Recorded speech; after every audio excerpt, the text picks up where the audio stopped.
Hello friends, வணக்கம். இன்றைக்கி ஓஆர்எஸ்னா என்னங்கிறத பற்றி சொல்ல போகிறேன். ஓஆர்எஸ்னா ஓரல் ரீஹைட்ரேஷன் சொல்யூஷன்.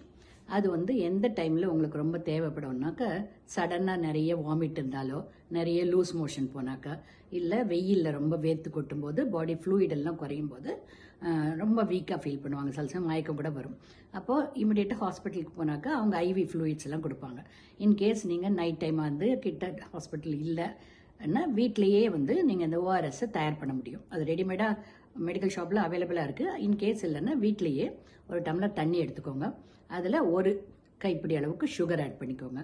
ஒரு சிட்டிகை உப்பு, கொஞ்சோண்டு ஆப்பம் சோடா போட்டு கலந்தீங்கன்னாக்கா அதை எமர்ஜென்சியாக வாட்டர் அண்ட் சால்ட் டிப்ளீஷனை கரெக்ட் பண்ணும். கொஞ்சம் கொஞ்சமாக அந்த பேஷண்ட் கொடுத்தீங்கன்னாக்கா அவங்க வாட்டர் டிப்ளீஷனால் உயிருக்கு டேஞ்சர் ஆகாமல் காப்பாற்ற முடியும். ஸோ இது ஒரு எமர்ஜென்சி சிச்சுவேஷன் மேனேஜ்மெண்ட். ஓகேவா? தேங்க்யூ. ஒரு கிளாஸ் அளவு தண்ணி எடுத்துக்கோங்க.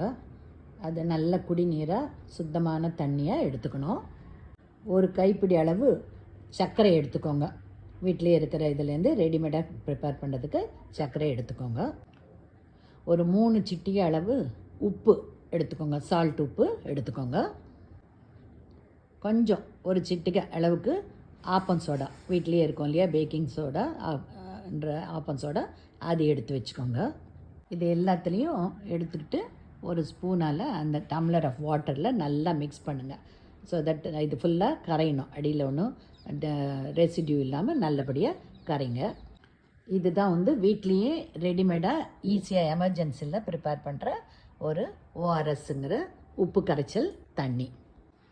இப்போ இந்த ப்ரிப்பேர் பண்ணியிருக்கிற இந்த உப்பு கரைசல் தண்ணியை தான் எமர்ஜென்சிக்கு வீட்லேயே ப்ரிப்பேர் பண்ணுறது. அது இங்கிலீஷில் ஓரல் ரீஹைட்ரேஷன் சொல்யூஷன் சொல்லுவோம். இதை நீங்கள் அந்த லூஸ் மோஷன் போகிற பேஷண்ட்டுக்கு கொஞ்சம் கொஞ்சமாக கொடுத்துக்கிட்டே இருக்கணும். ஸோ ஓரலாக அவங்க வாய் வழியாக குடிக்கிறதுக்கு கொடுங்க. அப்போ தான் அவங்க தண்ணி டீஹைட்ரேஷன் குறைஞ்சி தண்ணி ரொம்ப குறைஞ்சிடுச்சுனாக்கா அவங்களுக்கு ப்ராப்ளம் வந்துடும். அதே நேரத்தில் சால்ட்டு அண்ட் சுகர் இதெல்லாமும் கொஞ்சம் காம்பன்சேட் ஆகும். ஸோ தட் எமர்ஜென்சியில் அவங்கள நீங்கள் கொஞ்சம் டேக்கிள் பண்ண முடியும். அதுக்கப்புறமா கொஞ்சம் சிவியர் ஆச்சுனாக்கா நீங்கள் இமிடியேட்டாக ஒரு ஹாஸ்பிட்டலுக்கு பேஷண்ட்டை ஷிஃப்ட் பண்ணிவிடுங்க. ஓகேங்களா?